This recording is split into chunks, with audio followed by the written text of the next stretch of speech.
हे दोस्तों नमस्कार। एक बार फिर से स्वागत है आपके अपने यूट्यूब चैनल देव जी के ट्रिक्स में। तो दोस्तों हम यहाँ पर डेली की तरह जो कि हिंदी का फुल टेस्ट लगाएंगे। 8:45 में क्लास स्टार्ट होती है और हमने आपको बता दिया है कि बहुत ही लाजवाब आपकी सीरीज है। अगर इसे आप कंटिन्यू रखे रहेंगे तो समझो हिंदी में आप बिल्कुल तरीके से हीरो बन जाएंगे। भैया आपने किताबें पढ़ लिया है ना, सब कुछ पढ़ लिया है, लेकिन अगर आपने ऑब्जेक्टिव क्वेश्चन नहीं पढ़ा है तो बिल्कुल बेकार है। हमने बहुत लोगों को देखा है कि वो किताबें पढ़ते रहते हैं, घुमा फिरा के वही थ्योरी पढ़ते रहते हैं, लेकिन जब एग्जाम में बैठते हैं तो फिर सही उनका रिजल्ट नहीं आता है, क्योंकि कमियां यही होती हैं कि वो लोग रिवीजन नहीं करते हैं, है ना, उसका प्रैक्टिस नहीं करते हैं। तो जो लोग थ्योरी पढ़ते हैं और थ्योरी पढ़ने के साथ साथ प्रैक्टिस लगाते हैं वही सबसे अच्छे नंबर लेके आता है, याद रखिएगा। ठीक है, तो चलिए स्टार्ट करते हैं। गुड इवनिंग सभी को, गुड इवनिंग सभी को, जय हिंद सभी को, जय हिंद। हम जो भी प्रैक्टिस सेट करवाते हैं वो तो आप लोगों को करना ही है, साथ में खुद से भी प्रैक्टिस सेट लगाते रहना है। ठीक है, चलिए आवाज मिल पा रही सभी को? चलिए मिल पा रही है। चलिए पहला क्वेश्चन दिया गया है, मेवाती किस उपभाषा वर्ग की बोली है? चलिए बताइएगा, मेवाती किस उपभाषा वर्ग की बोली है? यहां पर आंसर आपका राइट क्या हो जाएगा? चलिए मेवाती बोला गया है। अब देखो बोलने से ही आपको पता चल रहा है कि ये राजस्थानी की कहीं ना कहीं ये आपकी लैंग्वेज होगी। तो देखिए मेवाती ये राजस्थानी उपभाषा वर्ग की आपकी आती है, जो कि मेव जाति के इलाके में मेवात के नाम से इसे जाना जाता है। तो ऑप्शन क्या बनेगा यहाँ पर? बी नंबर आपका राय हो जाएगा। हाँ ठीक है, बी नंबर हो जाएगा। अब देखो राजस्थान में 4 प्रकार की बोलियां होती हैं। ठीक है, यहाँ पर देखिए क्या है, आपका पूर्वी आपका है ना, ये पश्चिमी राजस्थान, ये उत्तरी है और ये आपका दक्षिणी है। जो पूर्वी राजस्थान में बोला जाता है, पूर्वी राजस्थान में, उसे क्या कहते हैं? तो उसे हम लोग क्या बोलते हैं भाई? जयपुरी के नाम से जानते हैं, है ना, इसे जयपुरी के नाम से जानते हैं। और जो आपके पश्चिमी वाले एरिया में होता है, पश्चिमी एरिया में, उसे मारवाड़ी कहते हैं। क्या कहते हैं? मारवाड़ी बोला जाता है। ठीक है, जो लोग उत्तरी एरिया में रहते हैं वो लोग क्या बोलते हैं? वो लोग मेवाती बोलते हैं। इसका मतलब ये हुआ कि ये जो आपकी बोली है मेवाती, ये उत्तरी राजस्थान की है, उत्तरी राजस्थान की है ना। और जो दक्षिण में रहते हैं वो लोग क्या बोलते हैं? वो लोग क्या बोलते हैं? जो दक्षिणी में है वो लोग मालवी बोलते हैं। क्या बोलते हैं? मालवी। और ऐसे याद रखिए कि मालवा का पठार भी आप किसी के पास पड़ता है नीचे। तो चारों बोलियां कहां बोली जाती हैं ये भी आपको कंफर्म कर लीजिएगा। क्लियर हो गया है? चलिए आगे बढ़ते हैं। क्वेश्चन आपसे अगला है, अवधी किस उपभाषा वर्ग की बोली है? चलिए बताइएगा, यहां पर अवधी किस उपभाषा वर्ग की बोली है? अवधी, तो अवधी जो कि देख सकते हैं ये पूर्वी हिंदी की है ना। अवधी जो आपकी है वो आपकी पूर्वी हिंदी की है। पूर्वी हिंदी की 3 बोलियां होती हैं, ए बी सी, अवधी, बघेली और आपकी छत्तीसगढ़ी। याद रहेगा, अवधी, बघेली, छत्तीसगढ़ी, ये है आपकी पूर्वी हिंदी की 3 आपकी मुख्य बोलियां हैं। ठीक है, चलिए आइए आगे बढ़ते। क्वेश्चन दिया गया है कि छत्तीसगढ़ी बोली हिंदी के किस उपभाषा वर्ग में आती है? चलिए अब आप लोग जवाब दीजिए छत्तीसगढ़ी। तो अभी हमने क्या बताया? अभी हमने बताया ए बी सी, अवधी, बघेली, छत्तीसगढ़ी। छत्तीसगढ़ी मतलब किस में आ गया? आपकी बी नंबर आपका हो जाएगा, पूर्वी हिंदी में आता है। देख सकते हैं लगभग सभी का जवाब यहाँ पर बिल्कुल से राइट आ रहा है। आगे बढ़ते क्वेश्चन आपसे अगला पूछा गया है, बघेली हिंदी के किस उपभाषा वर्ग की बोली है? चलिए बताइए बघेली। देखो हमने इसीलिए पहले ही आपको बता दिया था, पहले ही अच्छी तरीके से हमने पहले ही क्वेश्चन में समझा दिया था कि ताकि क्वेश्चन मिले तो आप लोग गलत मत करिए। बघेली से हमने बताया था बघेल खंड का पठार, है ना, जो कि आपको पता है। यहाँ पर ऑप्शन क्या बनेगा? ये आपकी पूर्वी हिंदी में हो जाएगा बघेली, है ना। ऑप्शन बनेगा आपका ए नंबर, अवधी, बघेली, छत्तीसगढ़ी। ऑप्शन बनेगा ए नंबर आपका बन जाएगा। चलिए आगे बढ़ते हैं। क्वेश्चन दिया गया है, भोजपुरी बोली का संबंध किस उपभाषा से है? भोजपुरी बोली का संबंध किस उपभाषा से है? चलिए अब आपको पता है भोजपुरी कहाँ बोली जाती है? बिहारी में। तो देखिए भोजपुरी हो गई, है ना। मगही, मगही जो बोली जाती है वो आपके बिहार में बोली जाती है ना। और बिहारी तो आपकी है ही है। तो ऑप्शन क्या बनेगा आपका? सी नंबर बिल्कुल से राइट हो जाएगा। जो कि देख सकते हैं जितने भी लोग जुड़े रहे हैं सबके ये पांचों के 5 नंबर आपके कंफर्म हो गए, क्योंकि ये पांचों के नंबर सभी के जवाब सही आ रहे थे। ठीक है ना, मतलब इस वाले बोली से संबंधित सबके जवाब बिल्कुल राइट थे। आगे बढ़ते क्वेश्चन दिया गया है, वा का उच्चारण स्थान क्या है? अगर आपने वर्णमाला पढ़ा है, वर्णमाला पढ़ा है तो वहां पर आपको पता है ये क्वेश्चन आपको बनता ही बनता है। तो वा का जो उच्चारण होता है वो कहां से होता है? तो देखिए इसका उच्चारण होता है सी नंबर आपके दंतोष्ठ होता है, अर्थात दांत, जीभ और ओठ के योग से बोला जाता है। किससे? आपके दांत के माध्यम से, आपके जीभ के माध्यम से और आपके ओठ के माध्यम से ये बोला जाने वाला वर्ण है जिसे हम लोग दंतोष्ठ कहते हैं, ठीक है ना। और ये हुआ वर्ग के अंतर्गत आपका आता है, नोट कर लीजिएगा। आगे बढ़ते हैं, क्वेश्चन आपसे दिया गया है हिंदी शब्दकोश में छा का क्रम किस वर्ण के बाद आता है। चलिए हिंदी शब्दकोश में छा का क्रम किस वर्ण के बाद आता है, यहां पर आंसर आपको देना है। चलिए लॉक करिए जल्दी से। तो देखिए भाई यहां पर आपको पता है कि किस वर्ण के बाद आता है, मतलब आपका जवाब बनेगा ए नंबर, यहां पर का के बाद आता है। कैसे? यहां पर हमने बताया था छा का जो निर्माण होता है वो कैसे होता है, का धन सा। कैसे होता है? का धन सा होता है ना, इसका निर्माण होता है का धन सा।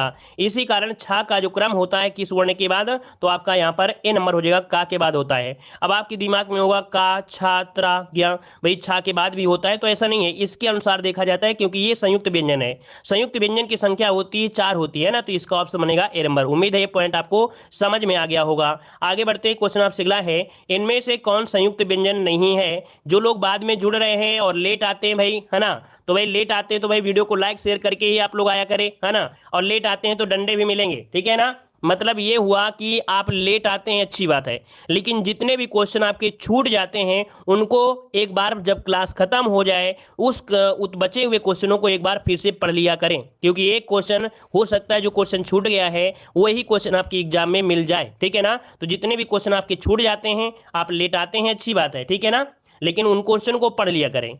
इनमें से संयुक्त व्यंजन आपका नहीं है। अभी हमने बताया कि संयुक्त व्यंजन की संख्या होती है 4 होती है। कितनी होती है? 4 होती है। अब देखिए जो छा है, छा का निर्माण कैसे होता है, हमने बताया था का धन सा से होता है, का धन सा से होता है, ठीक है ना।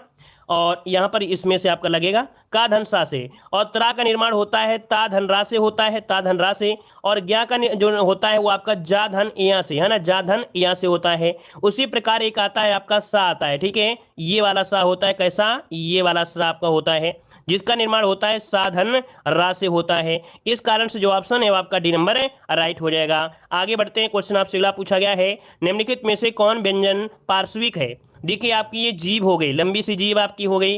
अब इसमें से बताइए कि जो हवा जीभ के माध्यम से निकलती है, मतलब पार्श्व मतलब जो पीछे हो गया, जो ला है ये जीभ के पीछे वाले वर्ण से निकल कर आता है, तो जो ला है ये कैसा है आपका? पार्श्विक है, अर्थात जीभ के पास से निकलता है, ठीक है। जब पार्श्व मतलब बगल होता है, जी हाँ, पार्श्व मतलब बगल होता है, इसमें बगल हो जाएगा, पार्श्व मतलब बगल कहा जाता है, ठीक है ना। देखो अग्रस्वर होता है, मध्य स्वर होता है, पश्च होता है, ठीक है ना। तो यहाँ पर आपका जो आंसर है आपका सी हो जाएगा, ये पार्श्विक है, कौन सा? सी वाला आपका हो जाएगा, ला पार्श्विक है। चलिए आगे बढ़ते हैं, क्वेश्चन आपसे अगला पूछा गया है, कह रहा है अय के उच्चारण स्थान का नाम बताना है। आप देखिए जो अय का उच्चारण होता है ये कैसे होता है, तो अय का निर्माण कैसे होता है, हमने आपको बताया था अय का जो निर्माण होता है का वर्ग से और आपकी चा वर्ग से होता है, क्योंकि का वर्ग में आपका आ आता है और आपका बड़ा आ आता है, चा वर्ग में छोटी आती है और आपकी बड़ी आती है, और इन्हीं के निर्माण से यहाँ पर ए का और अय का निर्माण होती है। तो ये कंठ हो गया, ये आपका तालु हो गया, इसलिए इसे बोलते क्या हैं? इसे बोलते हैं कंठ तालव्य बोलते हैं। तो देख सकते हैं इसका आंसर क्या बनेगा, डी नंबर आपका राइट हो गया। आगे बढ़ते क्वेश्चन दिया गया है घड़ा का तत्सम क्या होगा। घड़ा का तत्सम क्या होता है, चलिए बताइए घड़ा का तत्सम। चलिए घट होता है, बिल्कुल सही है। यहाँ पर घड़ा का जिसका भी ऑप्शन आ रहा है ये नंबर, घट जिसका भी ऑप्शन आ रहा है बिल्कुल राइट बन जाएगा। आगे बढ़ते हैं, क्वेश्चन आपसे अगला पूछा गया है, कह रहे हैं मुद्री का तत्सम रूप इनमें से क्या होता है। यहां पर जवाब दीजिए मुद्री का तत्सम इनमें से क्या है। मुद्री का तत्सम, चलिए मुद्री का होता है क्या भाई? मुद्रिका, बिल्कुल सही है, मुद्री का होता है मुद्रिका। और कौन सा वाला? यहां पर ऑप्शन डी वाला हो जाएगा, इसका तत्सम पूछा है, ऑप्शन डी हो जाएगा। आगे बढ़ते हैं, क्वेश्चन आपसे अगला पूछा गया है उछाह का तत्सम शब्द इनमें से क्या होता है। सब लोग भाई वीडियो को लाइक कर दीजिएगा, जो लोग बाद में जुड़े हैं, और जिन लोगों ने लाइक नहीं किया है तो लाइक भी करिए, नए हैं तो भाई चैनल को जरूर सब्सक्राइब करिएगा, ठीक है, प्लेलिस्ट के माध्यम से और भी क्लास से आप लोग देखते रहिएगा। देखो उछाह दिया है तो लगभग बोलने से पता चल रहा है उत्साह नहीं उत्साह होता है। यहां पर जो आपका तत्सम बनेगा वह उत्साह बनेगा, जो कि ऑप्शन लगभग सभी का यहां पर बन रहा है, ए नंबर आपका राइट हो जाएगा। आगे बढ़ते हैं, क्वेश्चन आपसे अगला पूछा है शीश का तत्सम शब्द क्या है। शीश का तत्सम क्या होता है, चलिए शीश का तत्सम क्या होता है। तो देखो एक यह जो सी है इसका परिवर्तन कर दीजिए, यहां पर आपका बनेगा शीर्ष बनेगा, जो कि कहां पर है ऑप्शन, यहां पर ऑप्शन बी हो जाएगा। शीश का तत्सम यहां पर जिसका भी ऑप्शन आ रहा है बी नंबर बिल्कुल राइट बनेगा, शीश का यहां पर शीर्ष होता है, ठीक है। चलिए आइए अगले क्वेश्चन को, और क्वेश्चन दिया है मेढक का तत्सम क्या होता है। चलिए मेढक का तत्सम इनमें से बताइए, मेढक का तत्सम। तो आपने पढ़ा होगा कूप मंडूक होना, है ना, मतलब कुएं का मेढक। तो भाई कूप मंडूक, मंडूक मतलब क्या होता है, यहां पर मेढक होता है। तो आपका ऑप्शन क्या बनेगा, सी नंबर आपका हो जाएगा, मंडूक बन जाएगा। क्लियर हुआ। चलिए आइए अगले क्वेश्चन की ओर। देखो जो चीज रटने वाली है वो आपको ही रटना है, जो चीज हम तुम्हें रटा सकते हैं, जो चीज हम आपको समझा सकते हैं वो हम आपको समझाएंगे। आप लोगों को रटने के लिए पर्यायवाची हैं, विलोम शब्द है, नकारती हैं, मुहावरे हैं, है ना। और ये जो शब्द ये आपके होते हैं टॉपिक, ये आपको ही रटना पड़ता है। तत्सम तद्भव हो गए, जो ट्रिक है तो ट्रिक हम आपको बताते हैं, लेकिन जो चीज आपको रटना है, रिवीजन करना है, इन टॉपिक को आपको रिवीजन करते ही रहना है, ठीक है। चलिए जैसा करोगे वैसा भरोगे, है ना। तो देखिए भाई जैसा करोगे वैसा भरोगे, संबंध दर्शा रहा है। जैसा वैसा ये क्या होते हैं, संबंध होते हैं। आपका ऑप्शन क्या हो जाएगा, सी नंबर, संबंधवाचक सर्वनाम बन जाएगा। चलिए आगे बढ़ते हैं। क्वेश्चन दिया गया है, यह काम मैं आप कर लूंगा, पंक्ति में आप जो है वो क्या है, मतलब ये होता है कि यह काम मैं अपने आप कर लूंगा, है ना। तो जो आप है ये किसके लिए है, अब कितने लोग हैं आप ही बताइए, कितने लोग हैं। तो आप कहोगे सर एक ही है, मतलब खुद की बात कर रहा है ना, खुद की बात कर रहे हैं, अर्थात ये निज की बात कर रहा है, अर्थात निजवाचक सर्वनाम। ऑप्शन आपका बी नंबर है, राइट बन जाएगा। आगे बढ़ते हैं। क्वेश्चन दिया गया है, निम्नलिखित में से कौन सा वाक्य अन्य पुरुष में है। अन्य पुरुष में होता है ETC, है ना, होते हैं कि नहीं होते हैं, होते हैं। तो चलिए बताइए, मैं तो आपका होता नहीं क्योंकि उत्तम पुरुष में आपका है। तुमने जो आपका है ये किस में होता है, सेकंड में होता है। तुम भी उसी में होता है। तो जो आपका उसे है, उसे यही आपका हो जाएगा अन्य पुरुष में। तो ऑप्शन क्या बनेगा, बी नंबर आपका राइट हो जाएगा। आगे बढ़ते हैं। क्वेश्चन दिया गया है, जिसने गड्ढा खोदा वही गिरेगा। जिसने गड्ढा खोदा वही गिरेगा, यहां पर सर्वनाम का प्रकार क्या बनेगा। तो वही संबंध है ना, जिसने गड्ढा खोदा होगा, किसने, जिसने, मतलब उसी ने खोदा है। तो आपका आंसर क्या हो जाएगा, बी नंबर, संबंधवाचक यहां पर भी आंसर है, राइट बन जाएगा। क्लियर है ना, सभी के बिल्कुल जवाब आ रहे हैं, बिल्कुल ऐसे ही जवाब आना चाहिए सबके। यहां पर बताइए अगला क्वेश्चन, जो नृत्य कर रही है राधा की बहन है। चलिए जो नृत्य कर रही है वो कि वह, क्या बोलेंगे, वो बोलेंगे कि वह बोलेंगे, आप बताइए। कि जो नृत्य कर रही है वह राधा की, क्योंकि राधा सिर्फ एक ही है और राधा सिर्फ एक ही है, तो जो थोड़ो होता है भैया, आप लोग तो जो करा रहे हैं। यहां पर 20 वाला बताइए, यहां पर देखो 20 वाले में कि जो नृत्य कर रही है वह राधा की बहन है, क्योंकि यहां पर राधा सिर्फ एक ही तो बात करेंगे ना। तो यहां पर आंसर क्या होगा, आपका सी हो जाएगा। अब आप लोग थोड़ा ईमानदारी से करेंगे तो कहेंगे जो और वे शब्द होता है जब कई लोग होते हैं, राधा तो सिर्फ एक ही है ना। जब राधा सिर्फ एक ही है तो आपको वह लगाना चाहिए ना। तो ऑप्शन क्या बनेगा, सी नंबर आपका बन जाएगा। आगे बढ़ते हैं। क्वेश्चन दिया गया है, निम्नलिखित में से कौन सा शब्द आपका पुल्लिंग है। चलिए बताइएगा कौन शब्द आपका पुल्लिंग है, पूछा गया है। हमने बताया है कि कोई नया स्टूडेंट हमसे जुड़ा है या बहुत दिनों से जुड़े हैं, तो हमने आपको एक ही चीज बताया है कि पुल्लिंग और स्त्रीलिंग की पहचान करने के लिए एक शब्द होता है कैसा और एक शब्द होता है कैसी, है ना। जैसे हम आपको उदाहरण लिख दें, पानी, पानी, तो आप कहेंगे पानी कैसी है, तो कहोगे सर ऐसे नहीं बोलते हैं, पानी कैसा है। तो कैसा इसका मतलब पानी क्या हो गया, पुल्लिंग हो गया। रोटी कहेंगे कैसा है, नहीं, रोटी कैसी है, तो कैसी मतलब स्त्रीलिंग हो गया। तो उसी प्रकार इनमें से आपको बताना है लगन कैसी है ना, आहट कैसी है, माधुर्य। तो माधुर्य जो इसका ऑप्शन बनेगा डी नंबर है। मीमांसा कैसी है, पुल्लिंग जो ऑप्शन है ये माधुर्य, ऑप्शन बनेगा आपका डी नंबर है, राइट बनेगा। ठीक है, चलिए आइए अगले क्वेश्चन को और क्वेश्चन दिया है, इनमें से पुल्लिंग शब्द आपका कौन सा है। चलिए पुल्लिंग की पहचान करना है, पुल्लिंग की पहचान इनमें से बताना है, क्या हो जाएगा। चलिए 22 नंबर का जवाब दीजिएगा। देखो दया कैसी है, निर्धनता कैसी है, दुर्घटना कैसे हुई, बुढ़ापा कैसे आया। तो भाई बुढ़ापा क्या हुआ, पुल्लिंग हो गया। ऑप्शन क्या बनेगा, सी नंबर आपका राइट बनेगा। चलिए आइए अगले क्वेश्चन की ओर, निम्नलिखित में से पुल्लिंग शब्द आपका कौन सा है। चलिए 23 नंबर का जवाब देना है, पुल्लिंग। चलिए इस क्वेश्चन में बहुत ऐसे स्टूडेंट होते हैं जो कंफ्यूज हो जाते हैं। हमने बताया है कि कुछ आपके अपवाद होते हैं, इनको नोट करिएगा। कुछ आपके अपवाद होते हैं, जो कुछ अपवाद होते हैं कि जो अनाज होते हैं, क्या, कुछ अनाज ऐसे होते हैं जो स्त्रीलिंग में होते हैं, क्या, स्त्रीलिंग में होते हैं। जैसे कि अरहर, क्या हो गया, अरहर। नोट कर लीजिए, हम आपको बड़े प्यार से आज समझा रहे हैं, नहीं इतना धीमे कभी नहीं पढ़ाते हैं, आपको पता है। अरहर हो गया, और आपका सरसों हो गया। ठीक है, क्या हो गया भाई, आपके सरसों, नोट करिए सरसों, जो आपका सरसों है ये भी क्या है आपका, यहाँ पर स्त्रीलिंग में होगा। मकई, मकई जो आपका होता है वो भी स्त्रीलिंग में ही होता है। मूंग जो आपका होता है, मूंग, मूंग भी स्त्रीलिंग में ही होगा। तो ये जो होते हैं अनाज स्त्रीलिंग में होंगे। अब आप बताइए क्या हो जाएगा, जो बाजरा है ना, जो बाजरा है ये आपका पुल्लिंग हो जाएगा, नोट कर लीजिएगा। अब यहाँ पर देखिए बाजरा की अगर बात करते हैं, अनाजों के नाम क्या होते हैं, पुल्लिंग होते हैं, जैसे गेहूं, चावल, बाजरा, है ना। लेकिन कुछ अपवाद होते हैं जो स्त्रीलिंग में होते हैं, जैसे सरसों, मकई, मूंग, अरहर, ये आपके स्त्रीलिंग में होते हैं। उम्मीद है पॉइंट आप समझ गए हैं। गलतियां बहुत लोग करते हैं, सरसों में, मूंग में करते हैं, अब गलतियां नहीं होना चाहिए। आगे बढ़ते हैं, क्वेश्चन दिया है निम्नलिखित शब्दों में से एक पुल्लिंग शब्द आपका कौन सा है। अगर आपको आज पसंद आ रहा है वीडियो भाई लाइक करते रहिए सभी लोग। चलिए, पुल्लिंग दिया गया है, चाय कैसी है, शिकंजी कैसी है, लस्सी कैसी है, और दही कैसा कैसा है। ये तो बोलेंगे दही कैसा है, तो कैसा है, तो भाई आंसर क्या बनेगा, आपका जवाब डी हो जाएगा, पुल्लिंग हो जाएगा। चलिए आगे बढ़ते हैं, क्वेश्चन आपसे अगला पूछा है निम्नलिखित शब्दों में से पुल्लिंग शब्द का चयन करना है। पुल्लिंग शब्द का चयन करना है। संविधान कैसा है, भाई यही तो होता है ना, संविधान कैसा है, आपके भारत का संविधान कैसा है, इसका मतलब पुल्लिंग आपको मिल गया। किताब कैसी है, गंगा कैसी है, संसद कैसी है, ठीक है ना। तो आपका जवाब ए नंबर आपका राइट बनेगा। आगे बढ़ते हैं, क्वेश्चन आपसे दिया गया है निम्नलिखित में से भाववाच्य यहां पर होगा। अब आप बताइए यहां पर छांटना है भाववाच्य में से क्या है। कह रहे कल देर तक पढ़ा गया, आप गाना गाइए, तो यहां पर तो है नहीं है।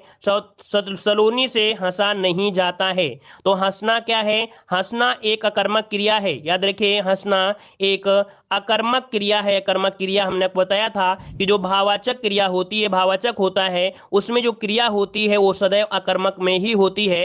हंसना यहाँ पर अकर्मक है, तो आपको ऑप्शन सी नंबर राइट हो जाएगा। कभी कभी ऐसा होता है, हमने इसलिए बताया कि कभी कभी ऐसा होता है कि नहीं शब्द लगा होने के बावजूद भी वो आपका भाववाच्य नहीं होता है। क्यों नहीं होता है, क्योंकि ये जो क्रिया होती है वो अकर्मक नहीं होती है, वो क्रिया सकर्मक होती है, तब वो भाववाच्य नहीं होता है। तो ये पॉइंट समझने वाली बात है कि जो अकर्मक क्रिया हमेशा जो भाववाच्य होती है तो क्रिया अकर्मक ही होना चाहिए। चलिए आगे बढ़ते हैं, क्वेश्चन दिया गया है कि वह घर पहुंचा तो मां राह देख रही थी।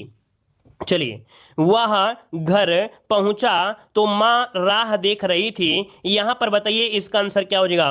कृत्यवाच्य है, भाववाच्य है, कर्मवाच्य है, या इनमें से कोई नहीं। अब आप बताइए कि इस पर फोकस किस पर किया गया होगा, इसमें बताइए कि फोकस किस में किया गया है। वह घर पहुंचा तो कौन राह देख रही है, मां पर फोकस ज्यादा हुआ है कि मां राह देख रही थी। अगर यहां पर यह भी तो हो सकता था वह घर पहुंचा खाना खाने लगा, लेकिन फोकस किस पर हुआ कि वह घर पहुंचा तो मां राह देख रही थी। अब यहां पर ये जो भाव काम में आएगा तो आपकी किस में, आपकी सी पर आएगा। तो ऑप्शन क्या बनेगा, यहां पर सी नंबर राइट हो जाएगा। चलिए यहां पर आगे बढ़ते हैं, क्वेश्चन दिया गया है राम द्वारा आम खाया जाता है। जब भी कभी सेंटेंस में द्वारा लग जाए, जब भी कभी सेंटेंस में द्वारा लग जाए तो आंख मूंद कर आपको यहां पर कर्मवाच्य ही लगाना है। ऑप्शन क्या बनेगा, बी नंबर इसका राइट हो जाएगा। ठीक है, गुड इवनिंग, गुड इवनिंग सभी को, गुड इवनिंग। चलिए आगे बढ़ते हैं, क्वेश्चन दिया गया है उसके द्वारा हंसा जाता है, इस वाक्य में वाच्य क्या है। उसके द्वारा हंसा जाता है, यहां पर वाच्य बताइए। अब देखते हैं कितने लोग सही करने वाले हैं। इसका जवाब इनमें से कृत्यवाच्य, कर्मवाच्य, भाववाच्य। एक क्वेश्चन आपसे अगला पूछा गया है भूतकाल के कितने भेद होते हैं। चलिए, भूत के भेद नहीं पूछा है, भूतकाल के भेद पूछा है, क्योंकि भूत के तो बहुत प्रकार हो जाएंगे, अगिया बैताल फलाने बेताल, लेकिन यहां पर भूतकाल है जो सेंटेंस है। तो आप बताइए भूतकाल के भेद कितने होते हैं। तो भाई आपने पढ़ा होगा, जितने भी हम आपको बताते हैं कि कितने होते हैं, 6 होते हैं। कितने, 6 होते हैं।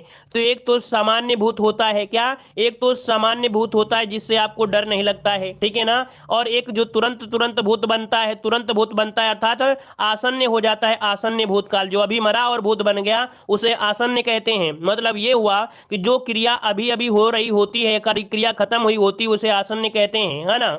जो पूरी तरीके से पूर्ण भूत बन गया है, उसको किसी से लालच नहीं है, वो आपका पूर्ण हो गया, ठीक है ना। और इसके बाद अधूरा जो होता है उसे अपूर्ण कहते हैं। एक होता है भूत है कि नहीं है, तो वो संदिग्ध में होता है, और एक होता है हेतु हेतु मद भूतकाल। तो आपके 6 हो गए, है ना। तो यहां पर जो आंसर होगा बी नंबर हो जाएगा। चलिए आगे बढ़ते हैं, क्वेश्चन आपसे अगला पूछा गया है कि किस शब्द में उपसर्ग का प्रयोग किया गया है। किस शब्द में उपसर्ग का प्रयोग किया गया है। और आपको पता है उपसर्ग जो होता है किसी भी शब्दांश के पहले लगता है। उपसर्ग किसी भी शब्दांश के पहले लगता है, जैसे दिया गया है उपकार, तो कार इसका मूल शब्द है, कार इसका मूल शब्द है, तो उप ही जो आपका है ये उपसर्ग हो जाएगा। तो ऑप्शन क्या बनेगा, ए नंबर आपका राइट हो जाएगा। जो लोग यहाँ पर डी पर ध्यान दे रहे हैं तो आपको बता दें कि डी वाले में अपना मूल है, पन जो आपका है ये आपका क्या है, आपका प्रत्यय है, नोट कर लीजिएगा, ठीक है ना। तो इसका ऑप्शन ए नंबर आपका बन जाएगा।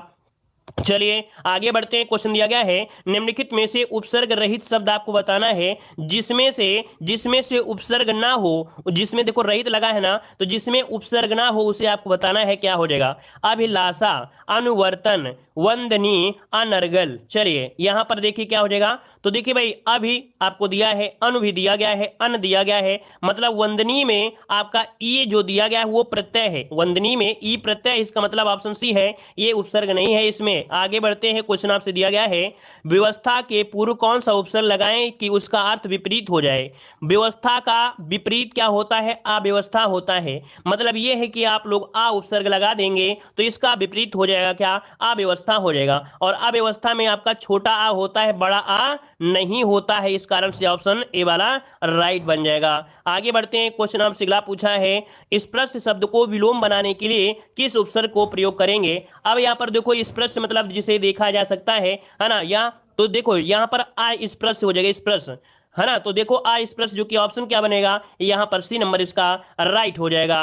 आगे बढ़ते हैं। क्वेश्चन आपसे अगला पूछा गया है बद उपसर्ग किस शब्द में लगा हुआ है। चलिए बद उपसर्ग किस शब्द में लगा हुआ है, चलिए बदस्तूर दिया, बदस्तूर, बदौलत, बदमाश, इनमें से कोई नहीं। तो चलिए यहां पर आंसर लॉक करिएगा। तो देखो यहां पर दिया गया है बद, और किसमें, बद जो दिया गया है किसमें है, बदमाश में दिया गया है, क्योंकि स्तूर का मतलब नहीं होगा, यहां पर होगा, यहां पर सी नंबर आपका हो जाएगा, बदमाश में बद उपसर्ग का प्रयोग हुआ है। बद मतलब होता है भद्दा, क्या होता है, बद मतलब होता है भद्दा होता है, याद रखिएगा। तो ऑप्शन सी नंबर आपका हो जाएगा। आगे बढ़ते। क्वेश्चन दिया है दुर्जन का संधिविच्छेद क्या होता है। दुर्जन में विच्छेद आपसे पूछा गया है। हमने आपको बताया था कि आपकी जो संधि विच्छेद होते हैं जिनमें से विसर्ग संधि होती है, विसर्ग संधि, वहां पर 3-4 रूल होते हैं। क्या, एक तो आपको रा लगा हो, चाहे ऊपर हो चाहे नीचे हो, उनको हटाकर विसर्ग लगा दीजिए। एक रूल होता है जिसमें से आपका ये सा होता है, ये सा होता है, इसको हटाकर आप लोग विसर्ग लगा सकते हैं। तो आप देख सकते हैं इसको आप हटाएंगे रा को, तो आपका हो जाएगा दु धन जन, ऑप्शन बनेगा बी नंबर, दु धन जन, इसका आंसर राइट बनेगा। आगे बढ़ते हैं। क्वेश्चन दिया गया है बृहस्पति का संधिविच्छेद इनमें से क्या हो जाएगा। चलिए यहां पर आंसर बताइए। अभी अभी हमने देखो बताया है, अगर आप लोग ध्यान दिए हो कि यहां पर ये वाला सा है, अर्थात ये सा है, या तो आपका ये सा है ना, कभी कभी ये भी मिल जाता है, इनको हटाकर विसर्ग लगा दीजिएगा तो आपका आंसर क्या बनेगा, यहां पर सी नंबर राइट बन जाएगा। आगे बढ़ते हैं। क्वेश्चन आपसे अगला पूछा है निष्काम का संधिविच्छेद इनमें से क्या है। चलिए यहां पर बताइए निष्काम का संधिविच्छेद क्या है। चलिए वही रूल फिर से लगाना है, यहां पर आधा सा आ गया है, इसे हटाइए और विसर्ग लगाइए और प्लस करके जोड़ दीजिए तो बनेगा निधन काम, निष्काम, ऑप्शन बी नंबर राइट बनेगा, जो कि लगभग सभी का जवाब बहुत ही फास्ट यहां पर आ रहा है। आगे बढ़ते। क्वेश्चन दिया गया है विरोचित का संधिविच्छेद इनमें से क्या है। विरोचित का संधिविच्छेद इनमें से क्या बनेगा। तो देखो यहां पर एक शब्द निकलेगा वीर, क्या निकलेगा, वीर निकलेगा, और इसके बाद वो शब्द क्या होगा, उचित होगा, तो ऑप्शन यहां पर ए नंबर ही राइट हो जाएगा, वीर धन उचित, इसका आंसर आपका हो जाएगा। अब यहां पर क्या हो जाएगा, छोटा की मात्रा है, यहां पर छोटा हुआ है तो आपको ओ की मात्रा बन जाती है, ऑप्शन ए नंबर आपका राइट हो जाएगा। आगे बढ़ते हैं। क्वेश्चन आपसे दिया गया है मदोन्मत्त का संधिविच्छेद इनमें से क्या है। मदोन्मत्त का संधिविच्छेद, तो एक शब्द निकलेगा मद निकलेगा, क्या निकलेगा, मद निकलेगा, और मद के बाद निकलेगा क्या, उन्मत्त निकलेगा, क्या निकलेगा, उन्मत्त निकलेगा। तो यहां पर जो ऑप्शन है आपका सी वाला हो जाएगा, मद धन उन्मत्त, मद धन उन्मत्त, जो कि ऑप्शन सी आपका हो जाएगा। आगे बढ़ते हैं। क्वेश्चन आपसे अगला पूछा गया है दशानन किस समास का उदाहरण है। दशानन, 10 हैं आनंद जिनके, 10 हैं आनंद, आनंद मतलब होता है सर, तो भाई 10 सर किसके थे, तो 10 सर थे किसके, आपके रावण के, तो विशेष शब्द निकला, विशेष शब्द में हमेशा बहुव्रीहि समास होता है। याद रखिए बहुव्रीहि समास में ना पहला पद प्रधान होता है ना अंतिम पद होता है, बनने वाला जो तीसरा पद होता है वही होता है प्रधान, जो कि ऑप्शन यहां पर सी नंबर राइट बनेगा। आगे बढ़ते हैं। क्वेश्चन दिया गया है देहलता में समास क्या है। देहलता में समास क्या है, तो देखो देहलता को तोड़ेंगे बनेगा देह रूपी लता, देह रूपी लता, और हमने आपको बताया है जब भी कभी समास को तोड़ते समय रूपी निकल कर आ जाए या के समान निकल कर आ जाता है, के समान निकलता है ना, या आपका महाशब्द निकल कर आता है, हमेशा वो कर्मधारय समास में ही होता है। जैसे आपका होता है क्या, महात्मा हो गया है ना, तो भी आपका कर्मधारय समास ही यहां पर बन जाएगा। तो आपका आंसर हो जाएगा डी नंबर। आगे बढ़ते हैं, क्वेश्चन दिया गया है त्रिभुवन शब्द में समास बताना है। त्रिभुवन शब्द में समास बताना है, त्रिभुवन।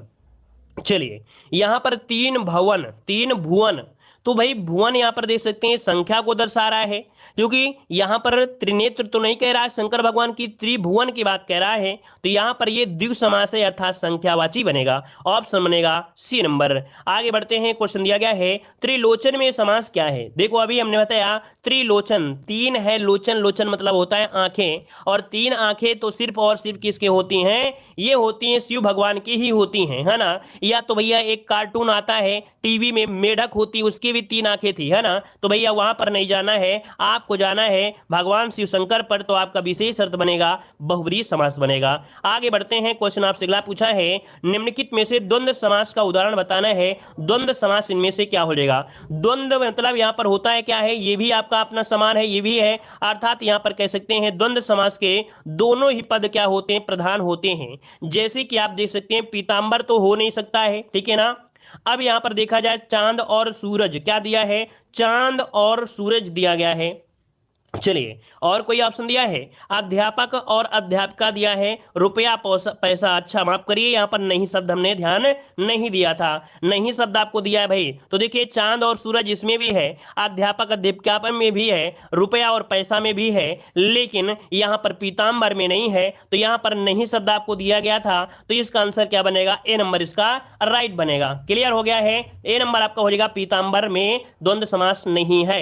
आगे बढ़ते हैं, क्वेश्चन आपसे दिया गया है अनेकार्थी शब्द आब के गलत विकल्प का चयन करना है। आब का क्या अर्थ नहीं होता है, तो देखिए आब के अनेकार्थी शब्द होता क्या है, आब का अनेकार्थी होता है पानी भी होता है, और चमक भी होता है, और छवि भी होता है, लेकिन यहां पर सखी नहीं होता है। क्या सखी नहीं होता है, तो याद रखिए इसका राइट आंसर आपका सी नंबर राइट बनेगा। आगे बढ़ते हैं, क्वेश्चन दिया है अनेकार्थी शब्द मूक के गलत विकल्प का चयन करना है। मूक मतलब होता क्या है, गूंगा होता है, मतलब गूंगा भी हो जाएगा, और इसके बाद जो चुप रहता है वो भी हो जाएगा, विवश भी हो जाएगा। लेकिन वाचाल मतलब होता है बोलने वाला, जो बहुत बोलता है उसे वाचाल कहते हैं। तो ऑप्शन क्या बनेगा, बी नंबर राइट बनेगा। चलिए बहुत लोग तो बस तुक्का मारे हैं, देख लो 47 का सी भी दे रहे हैं, कोई कोई नंबर 47 का डी भी दे रहे हैं। थोड़ा बहुत बुद्धि है या नहीं है आप लोगों में। यहां पर देखो मतलब ऐसे क्वेश्चन को गलत करोगे तो बताइए कैसे सिलेक्शन आपको मिल पाएगा, मिल पाएगा सिलेक्शन। इससे तो अच्छा है समोसा बनाना शुरू कर दीजिए। यहां पर मूक दिया है, मूक मतलब क्या होता है, गूंगा होता है, और गूंगा हो गया जो चुप रहता है उसको बोलेंगे। विवश यहां पर दिया गया है। वाचाल मतलब होता क्या है, वाचाल मतलब होता है जो बोलता ज्यादा है, वाचाल जो मतलब बोलता ज्यादा है। तो यहां पर ऑप्शन के अनुसार जो तीनों में सही करेंगे, बी वाले को सही करेंगे, ठीक है। चलिए आइए अगले क्वेश्चन की ओर। क्वेश्चन दिया गया है डी वाला इसलिए नहीं होगा, यहां पर देखो दिया गया मुख के गलत आपको दिया गया, अनेकार्थी पूछा गया है। क्या पूछा गया है, अनेकार्थी पूछा गया है। इनमें से ये नहीं कह रहा है कि इनमें से और बताइए चारों ऑप्शन में। यहां पर अनेकार्थी पूछा है, तो अनेकार्थी में गूंगा होता है, चुप भी होता है, विवश भी होता है, लेकिन यहां पर वाचाल नहीं होगा क्योंकि मुख के अनेकार्थी पूछा गया था। चलिए आगे बढ़ते हैं, क्वेश्चन आपसे अगला पूछा है कह रहे अनेकार्थी शब्द कृष्ण के लिए यहां पर गलत विकल्प आपको बताना है। यहां पर बताइए कृष्ण के लिए गलत विकल्प कौन सा है। चलिए कृष्ण मतलब क्या होता है भाई, कृष्ण मतलब काला हो गया, कृष्ण मतलब श्याम होता है, कृष्ण मतलब होता है मधुसूदन, मधुसूदन भी होता है, लेकिन कौन्तेय नहीं होता है। कौन्तेय किसे कहते हैं भाई, कौन्तेय किसे कहते हैं, कौन्तेय कहते किसे हैं, जल्दी से बताइए कौन्तेय किसे कहा जाता है।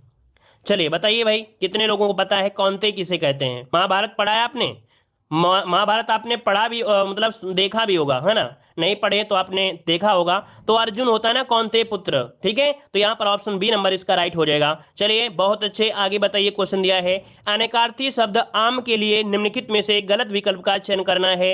आम का यहां पर बताना है क्या विकल्प गलत दिया गया है। अनेकार्थी शब्द भाई पढ़िए, अनेकार्थी नहीं पढ़ेंगे गलतियां आपसे हो जाएंगी। यहां पर देखो दिया गया है क्या, यहां पर दिया गया है अप्रचलित दिया है, सामान्य दिया है, एक फल का नाम है, और आपका व्यापक दिया गया है। चलिए कठिन आपका है यहां पर 49 नंबर में। देखो भाई यहां पर जो 49 का ऑप्शन है इनमें से क्या हो सकता है, देखिए नोट कर लीजिएगा। आम का यहाँ पर एक अर्थ होता है सामान्य। आम एक फल का नाम भी है, आम का एक व्यापक भी बोलते हैं, लेकिन अप्रचलित ये नहीं है। तो आपका ऑप्शन ए नंबर आपका राइट हो जाएगा, ए नंबर हो जाएगा। आगे बढ़ते हैं, क्वेश्चन आपसे दिया गया है अनेकार्थी शब्द तिलक के लिए निम्न में से एक अर्थ आपका नहीं है और उसे आपको चुनना है। ठीक है, धन्यवाद, जय हिंद, वंदे मातरम।